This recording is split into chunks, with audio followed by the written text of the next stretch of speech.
Assalamualaikum warahmatullahi wabarakatuh. Selamat datang kembali dalam video pembelajaran administrasi infrastruktur jaringan.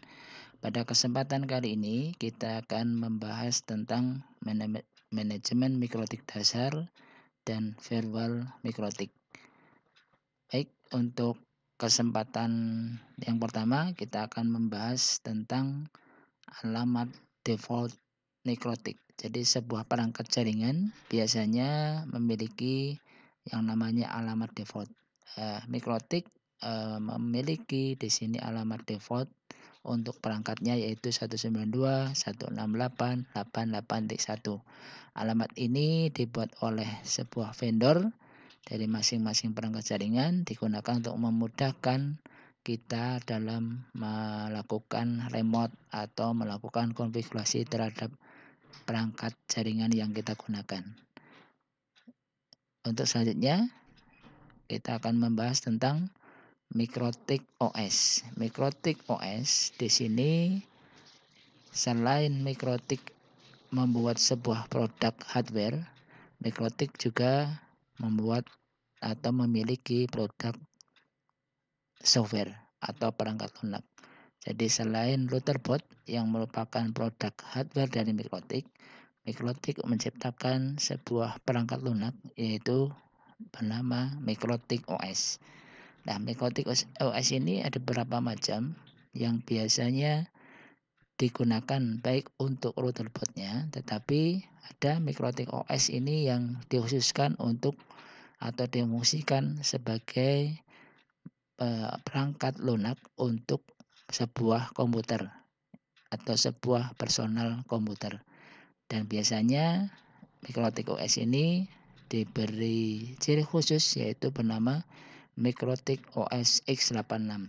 Jadi ada beberapa mikrotik OS yang dikhususkan di router boardnya dan ada juga mikrotik OS yang difungsikan atau digunakan dalam sebuah PC.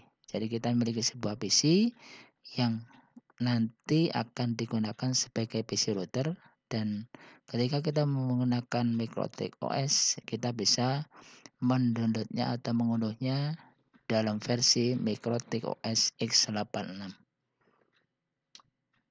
Untuk selanjutnya kita akan membahas aplikasi remote access mikrotik. Ada beberapa aplikasi yang bisa kita gunakan untuk melakukan remote access mikrotik. Salah satunya adalah Winbox, dan ada juga browser, telnet, SSH, dan FTP client. Ada beberapa banyak lagi yang sebenarnya dari beberapa aplikasi yang bisa kita gunakan untuk melakukan remote mikrotik. Ada salah satu perbedaan dari masing-masing yang memiliki keunggulan dari beberapa aplikasi yang kita bisa gunakan. Salah satunya adalah Winbox.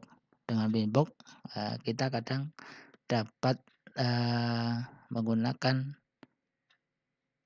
aplikasinya ketika kita ingin mengaplikasikan selain IP address yang kita gunakan, kita juga dapat menggunakan MAC address ya. Jadi ketika Winbox ini ada beberapa kelebihan dibandingkan dengan aplikasi remote yang lainnya, seperti browser.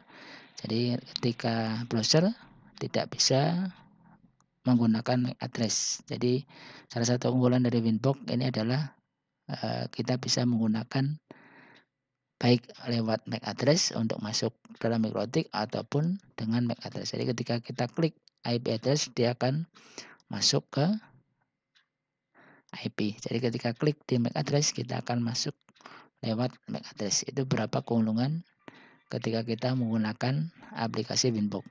Dan biasanya ketika kita menggunakan Winbox juga kita tersedia baik lewat CLI, tampilan CLI atau tampilan dari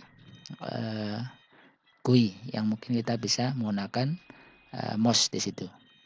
Terus selanjutnya kita akan membahas user access mikrotik. Jadi kita ketahui dalam mikrotik memiliki 3 kelompok grup akses, yaitu full, write, sama read. Jadi ketika kita menggunakan full, berarti kita dapat melakukan konfigurasi apapun.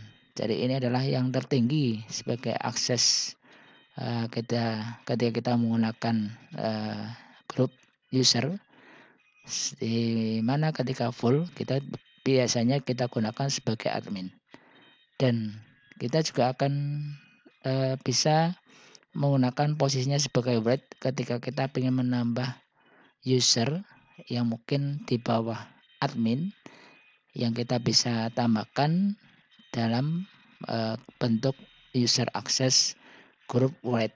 Nah, ini ada sedikit perbedaan di antara full dan write. Jadi ketika write ini memiliki beberapa yang bisa kita fungsikan dalam posisi full, tapi pada user ini kita tidak dapat menambahkan user baru. Jadi hanya sebagai user akses full yang dapat menambahkan user baru. Untuk write ini hanya bisa diberikan untuk akses konfigurasi saja. Jadi tidak dapat menambah user akses baru. Ketika read, di sini lebih yang kedudukannya adalah yang paling rendah, yaitu hanya bisa melakukan monitoring saja, hanya bisa melihat saja. Ya, itu sedikit tentang user access mikrotik. Untuk selanjutnya kita ketahui ada beberapa level dasar mikrotik. Jadi mikrotik walaupun berbasis Linux, dia memiliki namanya lisensi. Lisensi ini fungsinya adalah untuk beberapa beberapa menu ini di antaranya paling lengkap biasanya nanti ada di kita bisa melihatnya sistem lisensi. Nah, ini ketika levelnya paling tinggi berarti kemampuan atau fitur dari mikrotik yang kita bisa dapatkan lebih lengkap tentunya. Jadi level tertingginya dalam sebuah mikrotik dia memiliki level 6.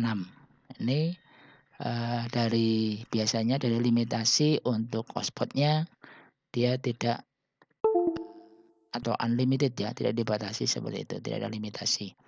Itu sedikit berapa level, semakin levelnya tinggi ya, ini level tertinggi adalah level 6, berarti di sini harganya akan juga semakin tinggi. Terus selanjutnya kita akan membahas tentang firewall. Setelah kita sedikit memahami manajemen mikrotik, kita akan memanfaatkan mikrotik ini sebagai firewall. Jadi di firewall ini kita ketahui adalah sistem keamanan atau ini adalah security yang biasanya ditempatkan dalam sebuah jaringan untuk menjaga berbagai ancaman yang mungkin dari dalam ataupun ancaman yang dari luar atau dari jaringan internet. Biasanya nanti diciptakanlah sebuah firewall, dan mikrotik ini memiliki fasilitas untuk membuat firewall.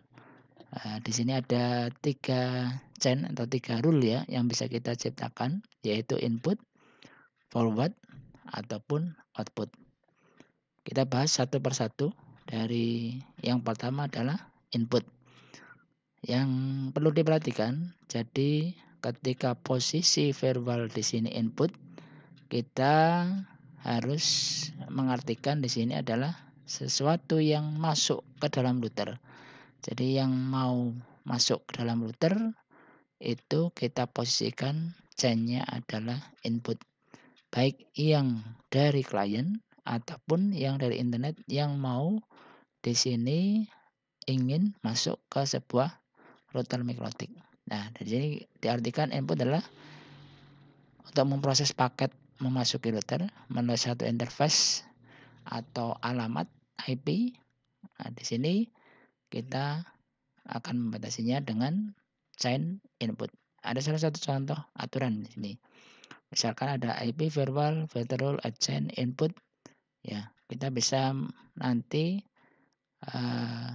membatasi ses address-nya, baik dia IP hostnya, atau misalkan di port misalkan WLAN ya, ini kliennya hotspot semuanya. Nah, kita mau blocking satu klien atau blocking semua klien yang melewati port WLAN misalkan, atau yang melalui port LAN tertentu, itu kita bisa masukkan IP network untuk satu kelompok. Jadi satu kelompok berarti semua IP, semua anggota IP yang dalam satu kelompok itu akan terblokir. Atau kita hanya membatasi satu IP saja. Jadi kita bisa masukkan di atas ini adalah IP address host. Berarti ini untuk satu IP atau beberapa IP. Ketika kita masukkan IP network, ini berarti kita akan mengeblok satu kelompok. Nah, negasi di sini adalah artinya lawan. Jadi ketika kita masukkan IP address di akses address ini misalkan 192.168.1.2, ketika kasih negasi, di sini dikasih ya, berarti yang 192.168.1.2 karena dinegasi dia salah satu-satunya yang tidak terblokir. Jadi bisa nanti actionnya adalah drop ketika ada negasi, IP yang tertulis di address itu yang tidak terblokir. Jadi selain IP yang tertulis di address itulah yang dia akan terblokir. Terus kita perhatikan juga protokol, biasanya nanti input berkaitan dengan blokir ping. Nah, ketika blokir ping kita harus memilih ICMP karena protokol ping adalah ICMP. Ketika kita akan memblokir Winbox atau akses ya untuk aplikasi remote access, kita bisa masukkan protokolnya TCP. Jadi kita memastikan kita mau blokir baik di sini ping, ketika bukan ping misalkan dengan aplikasi remote access kita masukkan ke TCP. Ketika ping nanti tidak butuh port ya. Jadi ketika contohnya TCP misalnya kita akan memblokir akses klien IP 192.168.1.2 tadi tidak bisa masuk Winbox, berarti dipilih TCP, nanti portnya sesuai dengan port dari Winbox tadi. Jadi kita bisa masukkan port Winbox-nya adalah di sini. Kan kita bisa melihat ya, setiap biasanya nanti port itu kita bisa lihat di IP service. Ya, jadi kita bisa ngeblok sesuai dengan port yang kita gunakan. Jadi kalau mau blokir SSH kita bisa memilih protokolnya TCP, portnya 22 seperti itu. Terus actionnya adalah drop ya, itu untuk kita bisa matikan di sini IP verbal bertelur ya add. Nah, nanti kita bisa memilih di sini input terus addressnya. Ketika kita menyebut satu kelompok kita bisa tulis 192.168.1.0, dia ditambahkan slash. Ini berarti satu kelompok IP.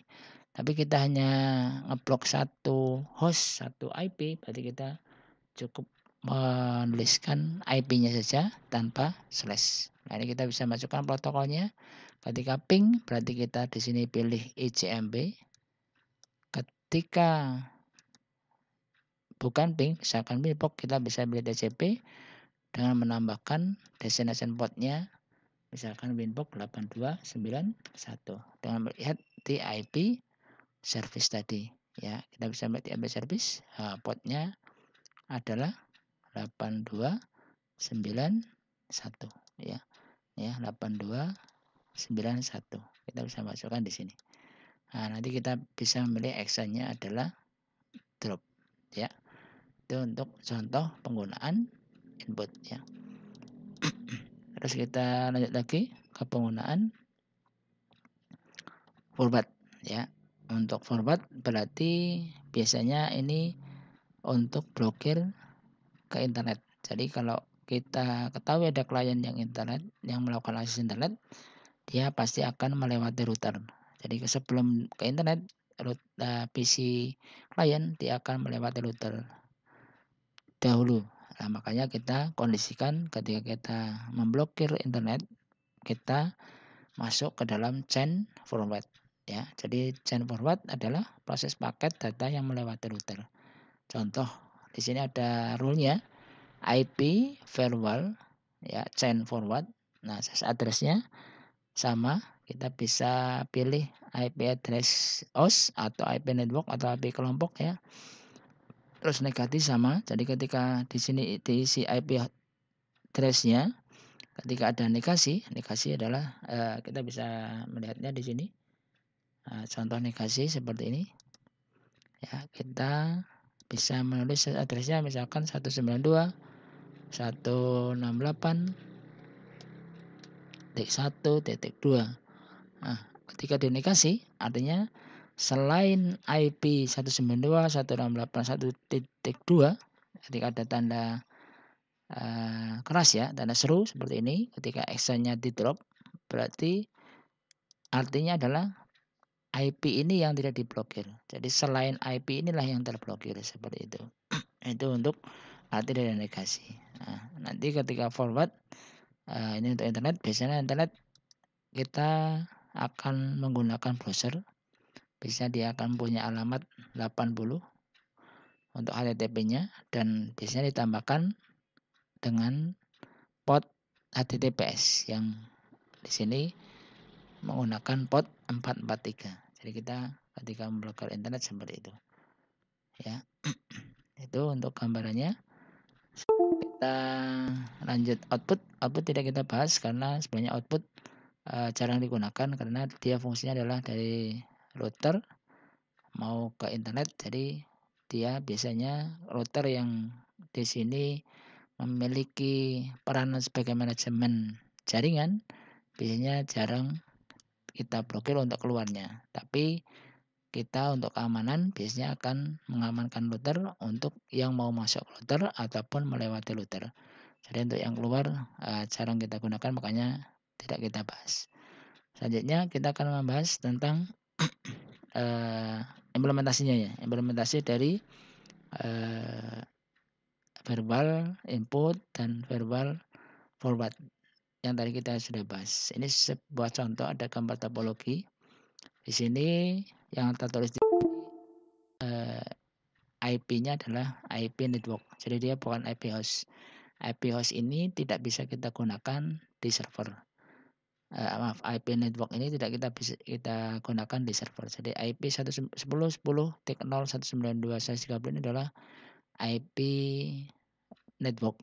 Nah, untuk mengetahui IP network atau IP host, kita bisa pelajari lagi tentang IP address ya. Jadi di sini yang tertulis di topologi ini 10.10.0192 dari 10.10.0128 10.10.025 ini adalah IP kelompok. IP kelompok ini tidak bisa kita pakai untuk di laptop atau di smartphone atau di server. Jadi fungsinya ini adalah salah satunya untuk kita gunakan di verbal. Jadi misalnya kita mau blocking semua klien yang ada di ini, seolah-olah mungkin tidak hanya satu ya. Kalau ketika ada switch mungkin nih PC-nya lebih dari satu. Jadi ketika ingin ngeblok di jalur yang Ender 3, kita bisa menuliskan satu kelompok. Jadi semua kelompok yang ada di Ender 3 pasti akan terblokir.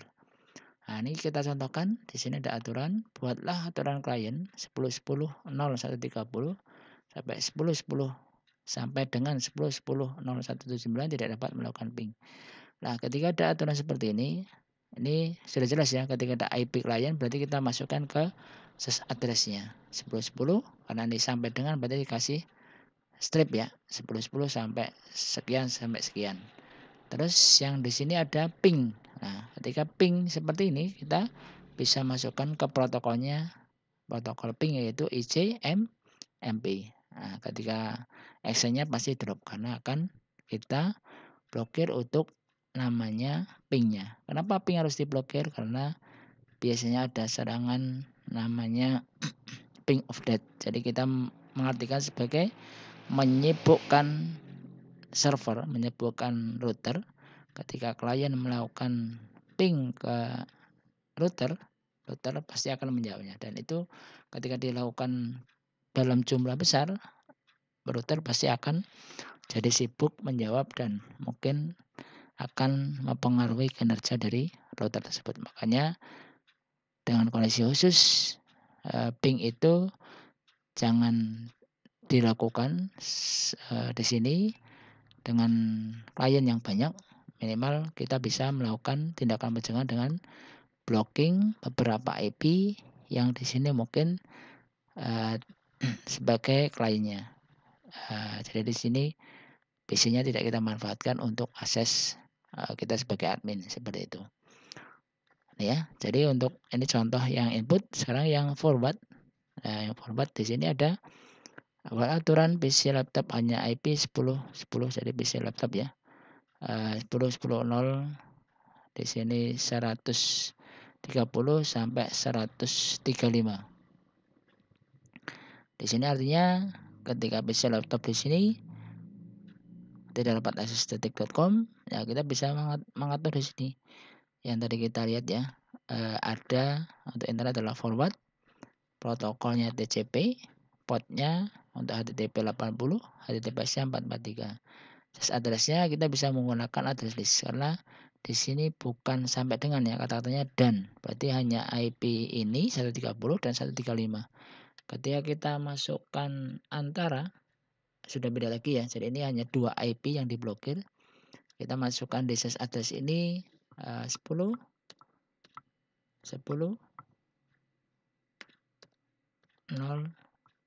130. Nah, biasanya kita bisa kasih koma kalau dan ya. Misalkan nih contoh saja 10.10.0.135. Nah, posisi ini router tidak bisa menerima. Jadi dia ada aturan kalau pakai koma tidak bisa. Makanya di sini kita harus buatkan namanya address list ya. Jadi address list ini kita bisa buat di sini. Kita bisa masukkan IP yang akan kita masukkan yaitu 10.10. Nah, namanya dulu ya, maaf, namanya IP block misalkan. Nah, di sini kita bisa masukkan 10.10.0.130. Nah, di sini kita bisa masukkan, kita copy lagi untuk yang 135. Nah, ketika sudah kita buat, nanti kita bisa masukkan di virtualnya di advent di sini. Jadi kita akan kelihatan nanti IP blocknya. Ini jadi IP blocknya yang nanti akan kita blocking. Nah, di sini ada aturan hanya IP ini yang dapat akses. Berarti kebalikannya. Jadi kita bisa taruh negasi di sini.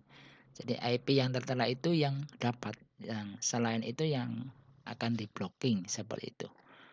Ya, jadi itu sedikit pengertian dari implementasi dari firewall ya. Jadi kita untuk blocking situs kita juga dapat menggunakan layer 7. Biasanya IP-nya yang kita blocking, tapi karena IP di internet itu banyak, makanya kita fungsikan layer 7 untuk kita gunakan untuk blocking IP. Jadi kita untuk membuat layer 7 cukup mudah ya, blok detik misalkan di sini. Sesuai di sini ya, blok detik. Jadi kita bisa kasih aturan di sini dengan cara memberikan cara script ya. Di sini titik terus plus nanti ditulis dalam kurung detik.com ya. Detik.com terus tanda kurung tutup titik lagi bintang terus tanda dolar. Ya, itu sedikit untuk aturan di layer 7 ya. Jadi nanti di sini kita bisa masukkan selain address list layer 7 juga nanti akan keluar blok detiknya ya. Itu sedikit penggunaan untuk beberapa fungsi verbal yang kita pelajari. Itu sedikit materi yang mudah-mudahan membantu dalam persiapan pelaksanaan penilaian akhir semester.